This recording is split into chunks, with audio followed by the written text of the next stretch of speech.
and 1420 AM KWN. Glad to have everybody with us on radio and television. In the studio, we've got not one but two city and county officials here with us this morning. Dade County Executive Ted Rumley usually comes in on Thursday, and we've also welcoming the mayor of the city of Trenton this morning, Alex Case, with us here this morning. Good morning, gentlemen. Good morning. Good morning, Evan. Yep. We appreciate y'all coming in and being a part. We talk county government. A lot of things are, of course, going on, and we'll get to them. You got county commission meeting coming up later on tonight. But I think y'all right out of the bat want to talk about something that's it's going to be, I would say the skyline's going to be changing a little bit, but we don't have anything other than courthouse that's probably that tall, but that's true. The lay of the land's going to be changing. I'll let Alex go into this. He's because he is Trenton mayor here, and we do have a really big announcement here to make. I'll just turn it over to Alex. Yep, thank you, sir. You know, there's been a lot of talk around the community, and we have been under a non-disclosure agreement with a real estate development partner called Reese Real Estate Development Partners since earlier first of the year to work on some property or look for some property for a Tractor Supply. So from what everybody's been saying on Facebook and the questions that me and Ted have been under, yes, we can confirm that we were released from our disclosure last night or today to announce to the city of Trenton and Dade County that the Dyer property at the old Dyer Chevrolet, where the salvage building has been bought by this company, Reese Real Estate Development Partners, and they lease back to Tractor Supply. Again, we both were under non-disclosures. We were asked, they had several locations throughout the city and county that they were looking at. Mainly want to stay close to the interstate. Commissioner Rumley has a very good relationship with the Dyer brothers. I do as well, but not as much as he does. So, and then we also have applied for some grants in bettering possibly an additional road off of Pace Drive into that facility through the Regional Commission, Northwest Georgia Regional Commission, that me and Ted are member. Ted is actually a chair for economic improvement of the city and county. So yes, now this is just the announcement from the counties and the city. There will be a public announcement from this company and Tractor Supply, a real press release of what the plans are. There'll be permanent jobs. Again, it's a real nice development that they have planned, and it's done. We got a full set of plans that were submitted to the city. We had taken them to the Environmental Protection Division for all the groundbreaking. Because the old building will come down and they will build a new building to the design, and all the areas that you see up front. If a lot of people remember when the Dyers built that, it was a really nice property against the freeway where you could see vehicles and stuff. They plan on using that area next to the freeway to display all their outside goods that you see at all these places. So we're really excited about that. I know it'll be a big asset and a plus for our citizens and for the city and county and our visitors as they come through, because that is a real eye catcher, especially at night now with the illuminations of our lights. So we're really proud of that, and we appreciate you and the other media. I know y'all been getting questions, and as we have too, and we're glad to announce it here today that is true. Even as you said late last week, they still had paperwork as of Friday. Yeah, they still hadn't signed. That's true. So, yep. Couldn't, you know. It's not done until all the paperwork. That's correct, and that's why they've been very generous with us, because people's been really hitting us hard on our PIO, Facebook, different groups, and when we get talked around and stuff. So we want to keep our word to these folks, and that's what we try to do, is improve our city and county. And there's things that when we sign that, and they they don't want it to be loud right now. There was a lot of stuff, and we talked to different property owners besides the Dyer. They had 4 or 5 spots they really liked. We gave them 4 or 5 spots that was available, that people had showed interest to our economic director, and that we knew of ourselves. When they brought Tractor Supply up, they narrowed it down to 2 spots. Negotiations started with that. They really liked the interstate, and that's what they chose. So within the budget that this group had to buy the property, build it, and then do the lease, that's what they were working on. So I'm glad the Dyer brothers had worked, Dyer Management Group worked with them, and there'll be another piece of property behind that Dyer Chevrolet that may have another retail building business come in, and a new access road there off of Pace Drive. So right below Taco Bell, if you turn down Pace Drive, there'll be like another street going in there with like a cul-de-sac to get to Tractor Supply, and possibly another business behind it in the future. Well, Tractor Supply, of course, no stranger to the tri-state area. They've got Tractor Supply in Fort Oglethorpe. They've got Kimball's got a Tractor Supply. Fort Payne's got one. Fort Oglethorpe. So, you know, this will give the opportunity for the folks, you know, not only Dade County but also North Alabama and Brian Higdon out in Flat Rock that come here and shop locally anyway. Now they won't have to go to another place if they use tractors. And you know, we get a lot of questions about the Fred's building, and they looked at that. We were heavily pushing that. It just wasn't big enough for their outside display. They have as much display outside as they do inside from their building. But Alex and I are still working. There's other things coming. Trust me, we're working almost daily on other businesses coming in here. And that is a hot spot down there. In fact, I was on the phone with the ladies in charge of that last week twice, and once this week. So we're we're working. It took a tremendous. I don't know how many hours that Alex and I put into this. Just what we're talking about today on this Tractor Supply thing. Since January. I mean, you can talk about it now, and of course, you know, economic development on a retail level or an industrial level really never stops. But a project like this is really taking, you know, 6 or 7 months. It has. I mean, we signed early, just right after Christmas last year. Exactly. So early 20, we were under this and working with them, and you know, and that's one of the things is some of these groups like to be very, very quiet. That's why they hold us down tight, and you know, when we sign that and they talk to us, we make that promise to hush. You know, it's part of us too. We can't even tell our commission. They just want to work one-on-one.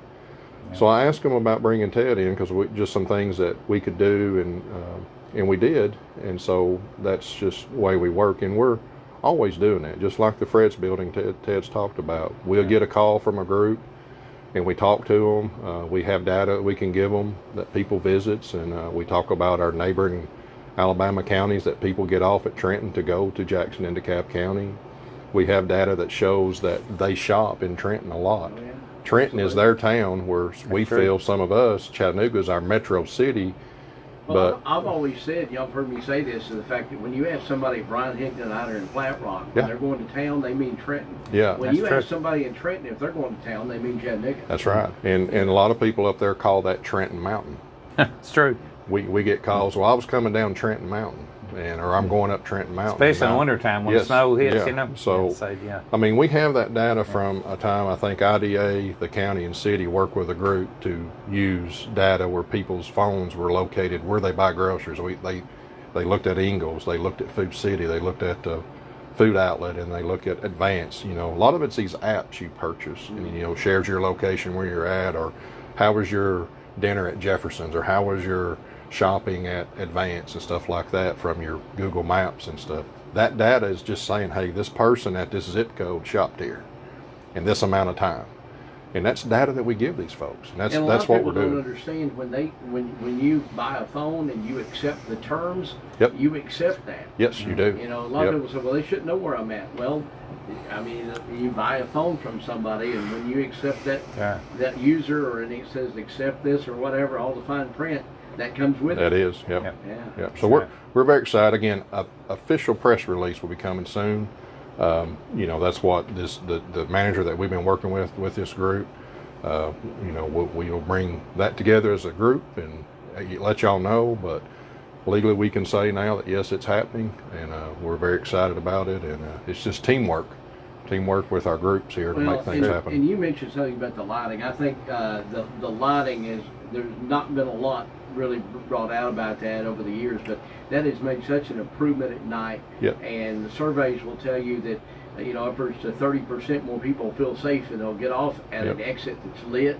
So the retail value of just having those lights at night for the businesses that are open at night has been tremendous. Keeping it mowed and clean, that was what several businesses told us as well, is when you get off an exit and there's cigarette butts and trash and cups and stuff. So if you'll see, our City Public Works is over there mowing all the way down to Pace Drive, and we're cleaning. That is something we want people to be proud of when they stop in Trenton and Dade County, to say, hey, it's a nice place. Or I remember next time I'm driving through here, I want this place I can stop and eat or get fuel. Or, now we'll have another building right there off the side of the exit, and the plan is to keep that whole side of the exit clean so you can see that facility there. Well, I'm going to ask you, Mayor, one more question, and then switch over to the county executive.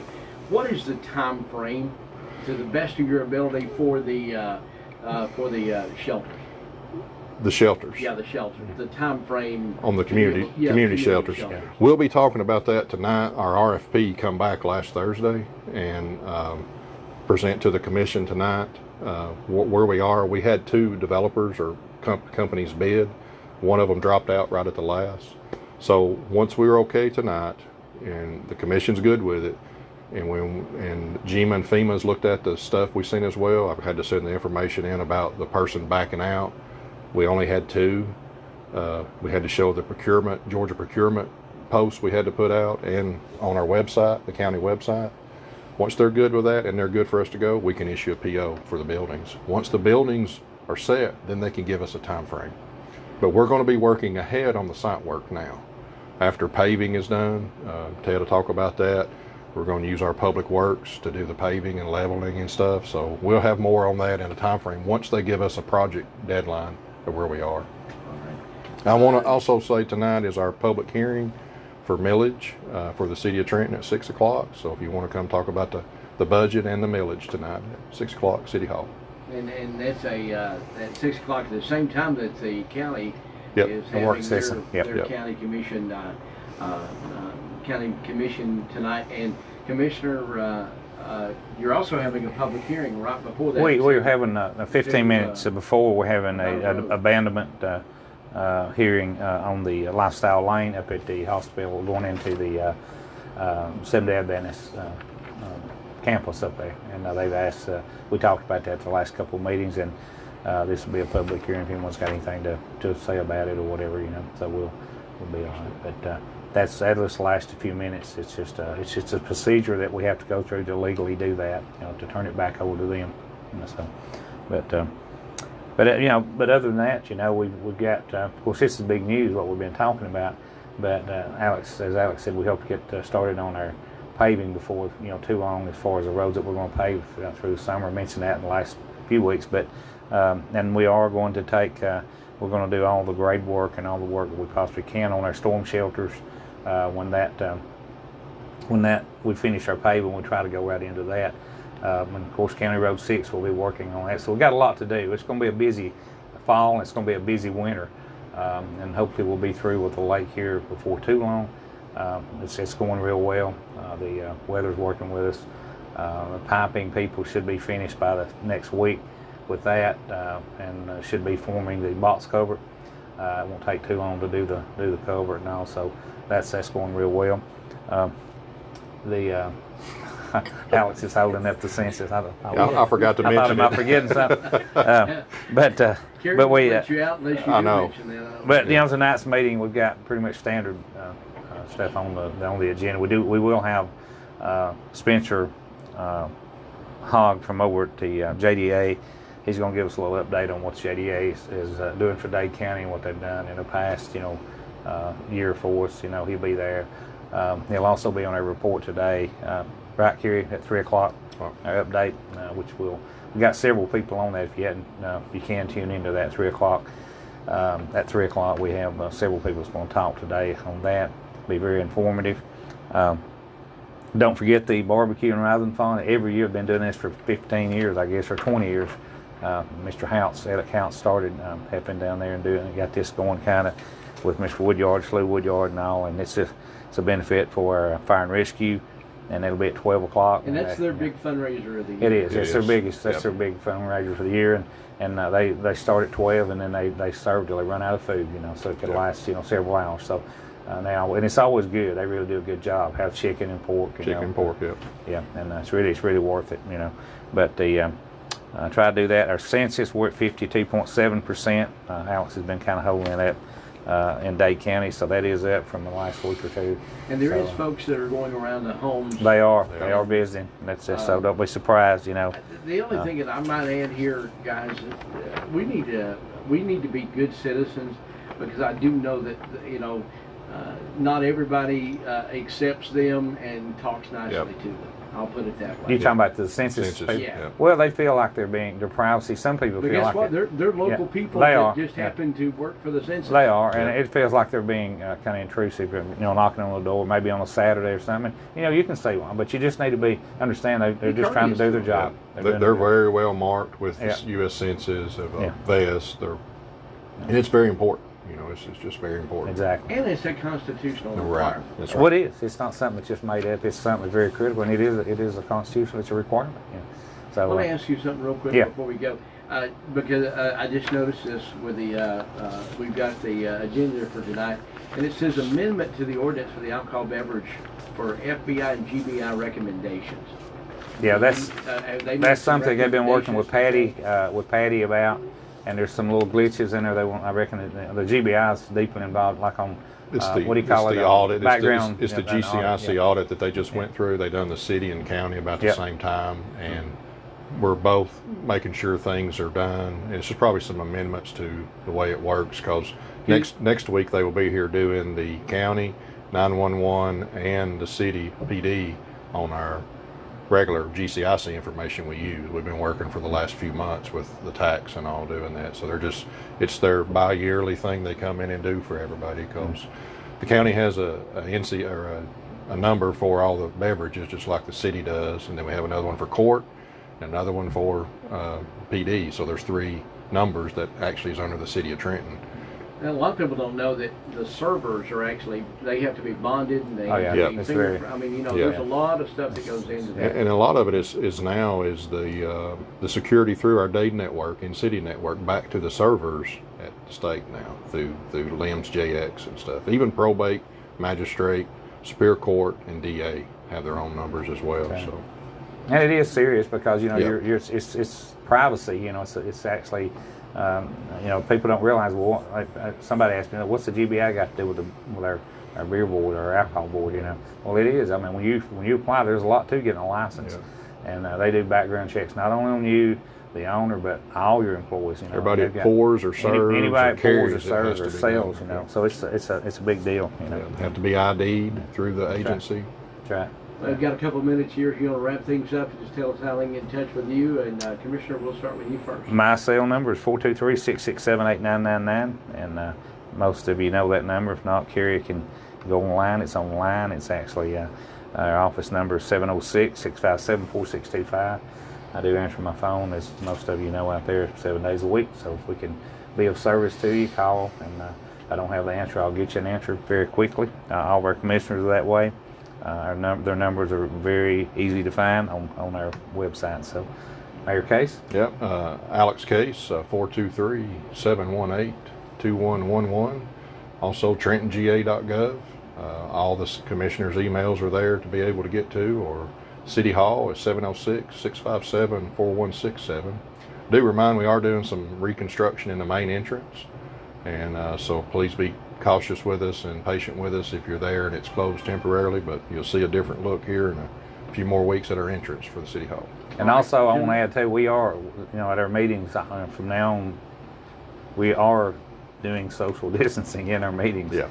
You know, we're praying, and also we recommend we you know, try to wear a mask. You know, I mean, people are welcome to come, but it's a different world now.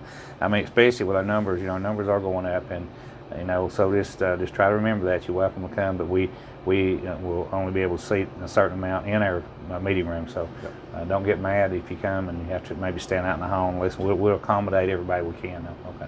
All right. Of course, we'll stream that meeting tonight, starting with a work session at 6 o'clock on KWN News Now. Gentlemen, thank you very much for the Newsmaker segment. And that's going to about wrap things up here on this Thursday morning edition.